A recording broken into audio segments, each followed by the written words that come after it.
തലേന്ന് പെയ്ത മഴയുടെ തണുപ്പും കുളിരും മഞ്ഞും ഒന്നും കളയാതെ എഴുന്നേറ്റ ഒരു ഞായറാഴ്ച രാവിലെ. കാലത്തെഴുന്നേറ്റ് ഈ കുടയും ചൂടി വന്നത് ഈ കാഴ്ചകളൊന്നും മിസ്സാവാണ്ടിരിക്കാൻ വേണ്ടിയാണ്.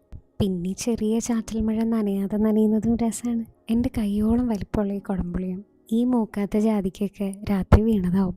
കുരുമുളകിൻ്റെ ചെടി നിറയെ കുഞ്ഞിത്തിരികളായിട്ടുണ്ട്. പൊടി പിടിച്ചു പോയതിനെയും നിറം മങ്ങിയതിനെയൊക്കെ കാലത്ത് കുളിപ്പിച്ച് ഈറനാക്കി നിർത്തിയേക്കുക. എന്ത് രസമാണ്, വെള്ളത്തുള്ളികൾ മാലവൾവ് തീർത്ത പോലെയുണ്ട്. പോണ വഴിയില്ലെന്ന് നമ്മളെയൊന്നും പോലെ ഒട്ടും ധൃതിയില്ലാത്തൊരാൾ. എല്ലാത്തിനും ഇങ്ങനെ തിരക്കിട്ട് പായണ്ട, മെല്ലെ മതി പറയണ പോലെ അല്ലേ. കാലത്ത് ഓടിപ്പോണ വഴിയിൽ ഇപ്പോൾ വെള്ളം നിറഞ്ഞിട്ട് മെല്ലെ നടക്കാൻ പറ്റുള്ളൂ. ചുറ്റുമുള്ള എല്ലാതും നമ്മളോടൊന്ന് സ്ലോ ഡൗൺ ചെയ്തോളൂ പറയണ പോലെ. ഇനി വിശേഷങ്ങളൊക്കെ ഈ കൃഷ്ണൻ്റെ അമ്പലത്തിൻ്റെ മുറ്റത്താണ്. ഈ പ്രദേശത്തിന് ഓടുമേഞ്ഞത് ഈ അമ്പലം മാത്രമേ ഉള്ളൂ എന്നാണ് തോന്നണേ. ഒന്ന് അഹങ്കരിക്കാൻ പോകുന്ന വലിപ്പത്തിലുള്ള ഒരു അമ്പലക്കുളവും നല്ലൊരു ആൽത്തറയും ഉണ്ട്. കുളത്തിൽ നിറച്ച് വിളിച്ചാൽ വെളിപ്പുറത്ത് എത്തുന്ന കുറേ ആളുകളുണ്ട് കേട്ടോ. ഇതുങ്ങളെ നോക്കി എത്ര നേരം വേണേലും ഇവിടെ നിൽക്കാം. കുളത്തിൽ മഴ വീണത് കണ്ട് തൃപ്തിയായ സ്ഥിതിക്ക് ഇനി പുഴ കാണാൻ പോയാലോ.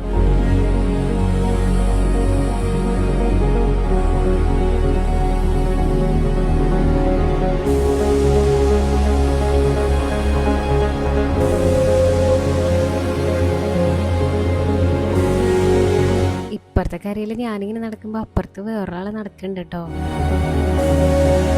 അതാ നടപ്പൊക്കെ മതിയാക്കി പറഞ്ഞു പോയല്ലോ.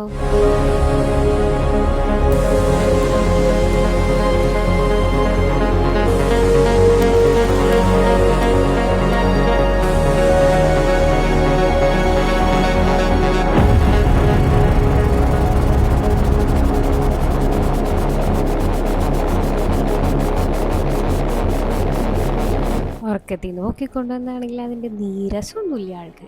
ഇതൊന്നും പീലൂന്ന് ഓർമ്മയുണ്ടാവാൻ പോണില്ല. എന്നാലും എനിക്കിങ്ങനെ പറയാലോ, നിന്നെ എടുത്ത് അതും ഇതൊക്കെ കണ്ട് നമ്മൾ കുറേ ഇങ്ങനെ നടന്നു എന്ന്.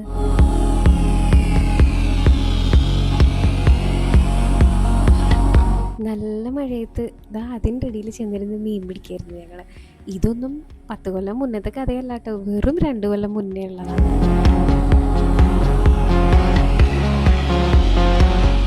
ഇപ്പോൾ ഈ കണ്ടതൊക്കെ ഇതേപോലെ എന്നും ഇവിടെ ഉണ്ടാവട്ടെ. എത്ര കണ്ടാലും മടുക്കാത്ത കാഴ്ചകൾ കാണാൻ പിന്നെ പിന്നെ വരാമല്ലോ.